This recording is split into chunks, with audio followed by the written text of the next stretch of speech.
Buenas tardes, mi nombre es Andrés Camilo Torres González.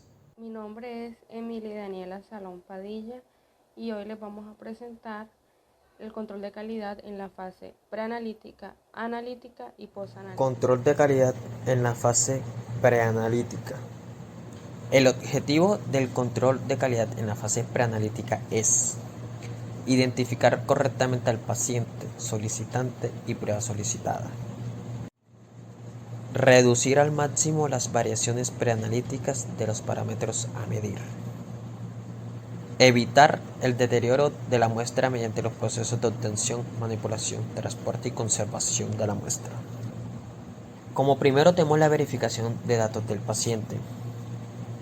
Aquí, en los laboratorios públicos, se solicita al paciente la orden médica y la factura. En los laboratorios públicos se debe presentar la autorización, orden médica y documento de identidad. Hay que comparar entre los dos documentos: nombre del paciente, documento de identificación y exámenes solicitados. Se le entrega el documento de consentimiento informado para la toma de muestras, el cual el paciente debe leer y diligenciar y firmar entregándolo a la hora de la toma de la muestra. Ingreso al registro de pacientes. Aquí ya se debe de ingresar los datos del paciente y hacerlo esperar en la sala de espera al llamado para la toma de muestras. Verificación de las condiciones del paciente. Tenemos que saber si el paciente tuvo el ayuno de 12 horas, mínimo de 8 horas. Esto siempre y cuando el examen que se vaya a realizar necesite de esta condición. Muestra de orina recolectada con previo aseo genital y antes de colocarse la ropa interior. Se recomienda no consumir bebidas alcohólicas 24 horas antes de la toma de muestra. No fumar antes ni durante la toma de las muestras. Informar al personal si toma algún medicamento que no pueda ser suspendido. No hacer ejercicio 12 horas antes de la toma de muestras. Suministrar información de tratamientos médicos que esté recibiendo. Para la recolección de excreción vaginal, la paciente debe presentarse bañada, sin menstruación, no haber tenido relaciones sexuales 2 días antes de la muestra, no estar aplicándose óvulos ni cremas vaginales por lo menos 5 días antes. Toma de muestra. El procedimiento: preparación de los elementos. Una vez esté reconocida la solicitud del tipo de examen, se debe preparar el equipo necesario para la obtención. Preparación de la piel, limpieza y antisepsia.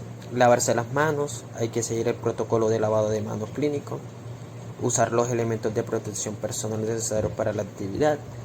Mojar una mota de algodón estéril con alcohol y con movimientos circulares desde el centro a la periferia. Hacer fricción en el sitio que se va a puncionar y no se debe tocar nuevamente porque se contamina y se debe de hacer asepsia en caso de que se contamine y dejar secar espontáneamente el antiséptico sobre la piel. Pasos importantes en la extracción venosa. El paciente debe estar lo más cómodo que sea posible, tranquilizarlo y brindarles confianza, explicarles el procedimiento a realizar, hacer la revisión del equipo, no utilizar el torniquete en un tiempo de 15 segundos a 1 minuto. Manejo de la muestra. En sangre total, si no se va a utilizar de manera inmediata, mantener en refrigeración. Sangre sin anticoagulantes se debe dejarse en reposo como mínimo 30 minutos para permitir la formación del coágulo y así evitar la hemólisis durante la centrifugación. Orina.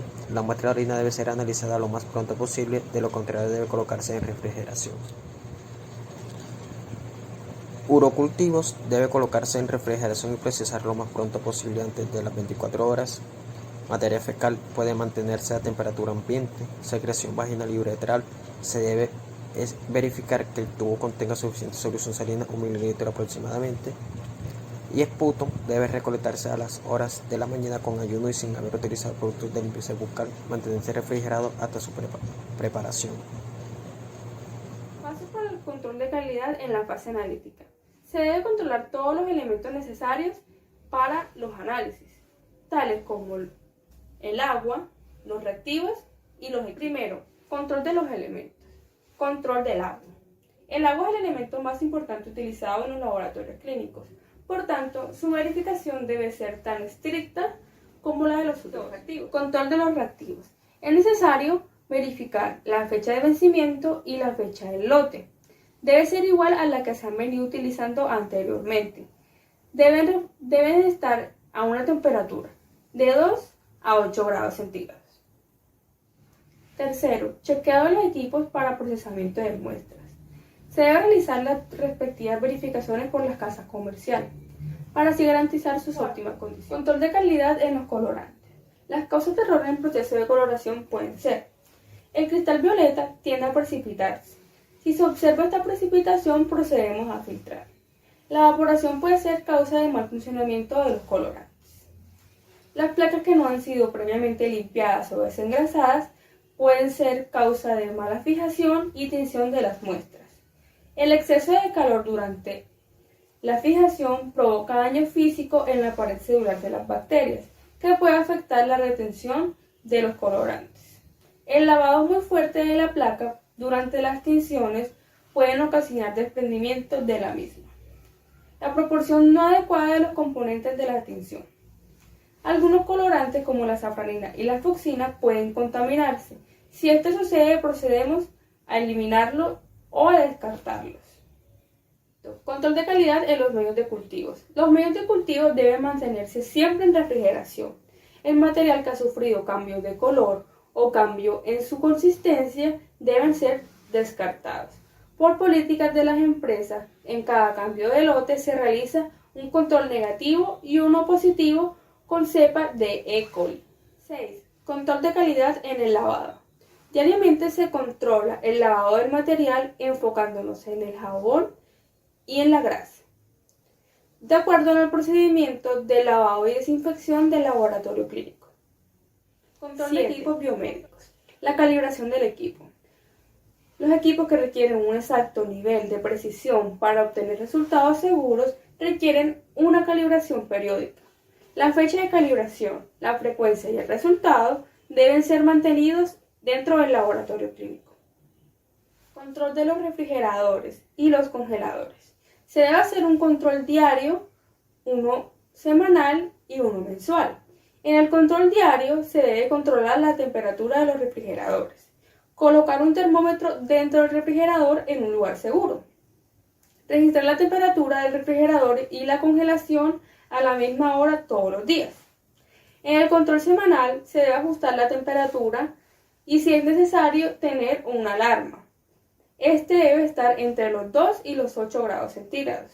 Y en el control mensual se debe descongelar los refrigeradores cuando sea necesario. Control en las incubadoras. Se debe realizar un control diario en la temperatura y registrarla en la hoja respectiva dentro del laboratorio. Control de calidad en la fase posanalítica.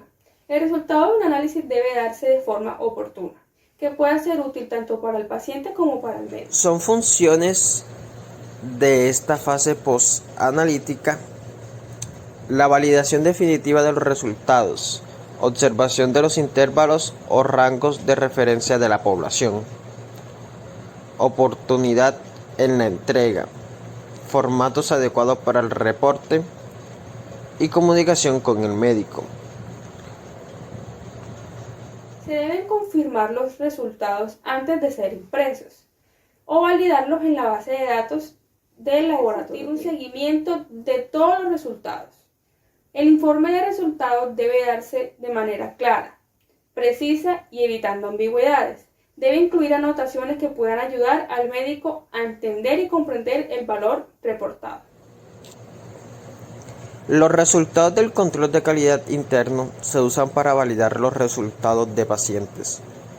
Una vez validados, estos resultados se usan para diagnóstico, pronóstico o planeación del tratamiento. La entrega debe ser puntual y se debe informar el tiempo para la realización de los estudios y la entrega de los resultados. Garantizar la confidencialidad de los resultados, según lo descrito en el Manual de Toma, Transporte, Conservación y Remisión de Muestras. Se debe hacer el envío de las muestras de la siguiente manera: usar embalajes herméticos, muestras individualizadas y perfectamente identificadas, enviar en condiciones de refrigeración, identificar fuera del embalaje de qué se trata la muestra a analizar. Y por último punto, tenemos la obligatoriedad de los registros de control de calidad en el decreto 77 de 1997, específicamente en el artículo 20. Aquí, básicamente se dice que cada trabajo realizado en el laboratorio clínico deberá quedar registrado en un informe que se presente de forma exacta, que sea claro y que sea preciso con el suceso o con lo que se quiere dejar estipulado o plasmado en eso, los datos del paciente, los resultados de las pruebas que se realizaron a ese paciente y cualquier otra información externa que sea de mucha utilidad dentro de este informe. Todo esto que se realice debe quedar en un archivo